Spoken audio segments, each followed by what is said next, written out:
the actor in question that does really good Beatles impressions is named Simon Pegg. He's Shaun of the Dead. Love. You're a fan. Simon Pegg. Love Shaun of the Dead. Now, I think you do really nice impressions of a lot of people. Thank you. And the Beatles. Well, there's Paul. He's like this. That's right. Then there's John. He's more like this. That's right. And George is kind of quiet. Mm-hmm. And Ringo's like peace and love. That's it. Right there. Right there. He just did it. Now, those aren't my favorites. My favorite is Don Henley, Hugh Grant, Cher. I've told you a few of the... most people, I think, if on this audience, if they had to vote, would go with Miley Cyrus. Yes. All right, I bet Simon Pegg can't do that. Right. Simon Pegg probably can't do Miley Cyrus. We're not going to sit here and exploit Chris Demm for our gain because Miley Cyrus is not in the news. All right, we're not going to talk about the Beatles are in the news. Why? Simon Pegg does impressions, and he's teaching people how to do impressions of the Beatles. I'd love to learn. I've not heard this. He says he has 4 Beatles in his mouth at all time. That's what he says. And they reside at either the back, the front, or one side. I love it. And this is how he does it. It's about how the Beatles live in your mouth in different places. So John lives at the back, Paul lives at the top, Ringo lives at the front, and George lives... It was in terms of doing Beatles impressions. So when you want to do John, you talk like this, it's sort of up there. But when you do Paul, it's up there like that, you know. It's sort of much more. And then when you do George, it's sort of over here. And Ringo's right at the front like that, you see. So that was my 4 Beatles in your mouth trick I will occasionally do. I don't know. I thought Chris Demm was pretty good on that. I mean, you know. Yeah, but he's British. He's got that advantage built in. Yeah, it's a built-in. Exactly.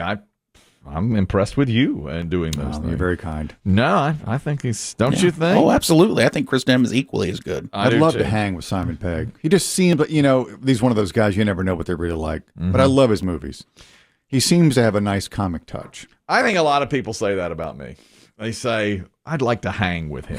I don't know about in real life, but I'd like to hang. Yeah. I think it'd be, what they call in the business a fun hang? Yeah. That's how I picture it in my head. Is it people? They say I want to hang out with this guy. I want to. This is who I want to be with. Don't ever go online. Don't ever check social media. You know what? You live in your mind. Yeah, live in fun hang Kelly world. Yeah, it's a good point. I don't ever go on social media. Probably better. Really can't. Don't know how. Really, when I do, you're locked out of most. Turns out, and it baffles you. Turns out very, very badly when I do. It is baffling. Sometimes I'll search for folks I knew in high school or college, and that also turns out badly. Boy, I gotta. You accidentally like some bikini pic. It's the worst. Oops. I didn't like it. And I never thought this would happen. Sometimes I look up girls from high school to see what they're doing now. I'm divorced. Saw that coming. Just see. Single again, huh? Just kind of see. Oh, she's on her 3rd. Child? Marriage.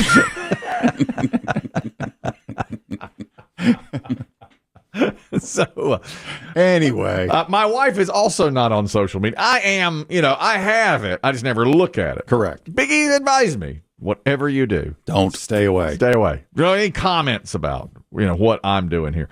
The few times I've ever done it, it's left me in a puddle on the floor.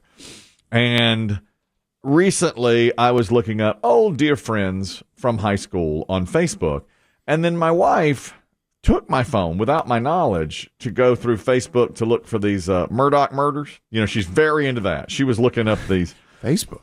Yeah, she's going through. She's checking all their status. She goes to their Facebook pages. But she's not on Facebook, so she just grabbed my phone.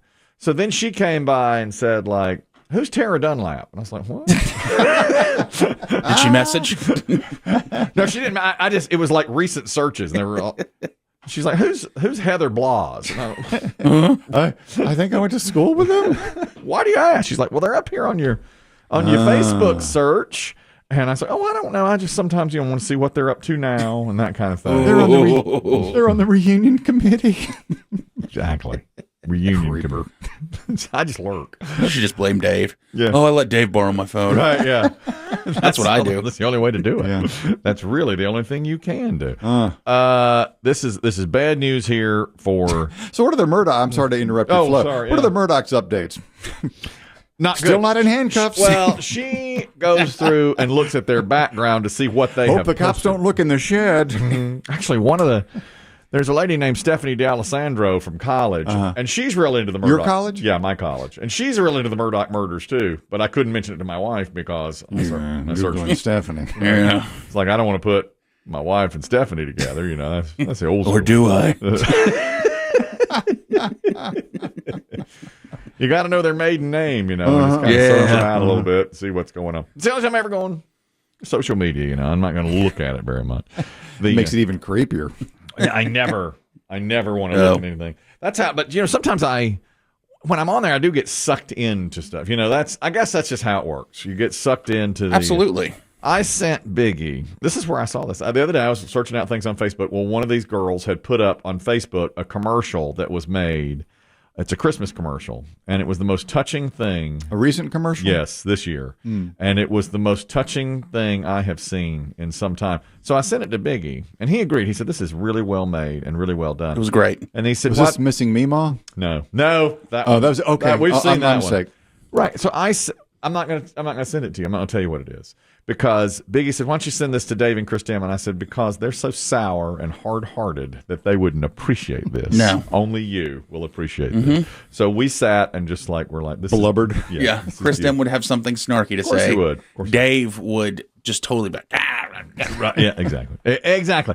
Because the one we saw, Christian dubbed it Missing Meemaw, this has been on TV already, a grandfatherly figure who's hosting Christmas for his family, and the family comes in and says, "Dad, are you sure you want to do this?" And he goes, "Yeah, honey, I do." And then they put on a video of Meemaw, clearly from last year. Yeah, just last Christmas. And he says to the granddaughter, "That's your Meemaw. She loved you so much," you know. And it's just like beautiful. Yeah. And Chris Demm had snarky things to say about of course. It's too bad she was killed in the riot storming the Capitol on the 6th of January. See what he it. does? That's right there. That's why I have seasonal effectiveness disorder. There's a MAGA hat in the corner. It's all raise a glass. Why don't you put it on? Let's Really? Let's quietly clink glasses and say, "Let's go, Brandon." For Meemaw. See, that's where I am on these. Later, there's a story about these hockey chants. Okay. It's not "Let's go, Brandon." It's really much more pointed than that towards a girl who's playing goalie. And Less subtle. less subtle. I thought about the "Let's go, Brandon" chant, which I do. I find that kind of funny that the "Let's go, Brandon" is being chanted. But the origination of it, you're talking about a NASCAR race where there are thousands of people with children in attendance screaming the F word and then the name of the President of the United States. And when I thought about that, I thought, where are we? What are we doing here? You know, that to me, I don't know. I just don't see a crowd I can't imagine a crowd at a basketball game in 1970 screaming F Richard Nixon. But maybe I'm wrong. I don't know. I don't think it happened. They might have then. done it in the streets. In the streets, I would yes. imagine there were plenty of that. In the streets. I'm sure there's plenty of that in the streets. I was too young. At a protest. Yeah. But not. And, college campuses. But not. Not at the UCLA Louisville game. Yeah. Exactly. And I just thought, man, that's pretty wrong to have a 30,000 people chanting the F word and then the name of the President of the United States, whoever it is, if it's the other way, it doesn't matter about. And I just thought, well, we've really kind of devalued ourselves. Not to get on a high horse, but when I see that, it's just like, well, that shouldn't be done. We shouldn't be screaming that. Now the "Let's go, Brandon" thing, that's I think that's kind of clever, even though it means the same thing. We were talking about concerts and so forth. I was reading about Zayn Malik, so I'm going to stop right there because nobody really knows who that is. Man. Who was it? I know this story. You know? Well, I know it from TMZ. I can't believe this reached you. Got to me. It got to me. Zayn Malik. What's he in? One Direction? One Direction. He was the first one to quit One Direction. Didn't we talk about somebody else from One Direction? Harry Styles. Harry Styles. Helped a girl come out to her mom. That was it. That's why it was a pairing. The other day we had Harry Styles, who used to be in One Direction. He was at a concert, and a girl up in the front held up a sign saying, "Help me come out. My mom's in section 202." And so he announced, "Hey, Lisa, your daughter's gay." But Lisa was getting a hot dog on the concourse, so she missed some of that. What'd they say? So attached to that was this Zayn Malik story, and then I thought, I don't know, nobody really knows who Zayn Malik is in our audience. No, this is I have to say for our and. If it's the story I think you're going to do, no one knows about Gigi Hadid. It's not that. Oh, it's not. He says that he has become aggressive and paranoid because he's smoking so much pot. He has used so much marijuana. But I have to challenge that and say, that doesn't make you aggressive. Maybe paranoid, but not aggressive. Was he trying? Because he's fighting with his baby's mother. Gigi Hadid? Yes, over he's been charged with assaulting her mother. Maybe that's what he says. Maybe it's the marijuana that's made him paranoid and aggressive, and that's why he's saying looking for reasons. That's probably right. Point is, no one cares. No one cares that this guy he attacked her mother. He attacked his mother-in-law, sort of. Well, there's this long-standing. I read all this on TMZ. He felt like she always barged in the house too much. Like she was. Somebody, apparently this has just been brewing since the baby was born, that the mother-in-law just stormed in like she lived there. Yeah. And he's like, no, we want some space. This is our baby, our relationship. You don't get to just come over when you want. Yeah. And apparently that came to some type of head. She says he shoved her and up against like a dresser.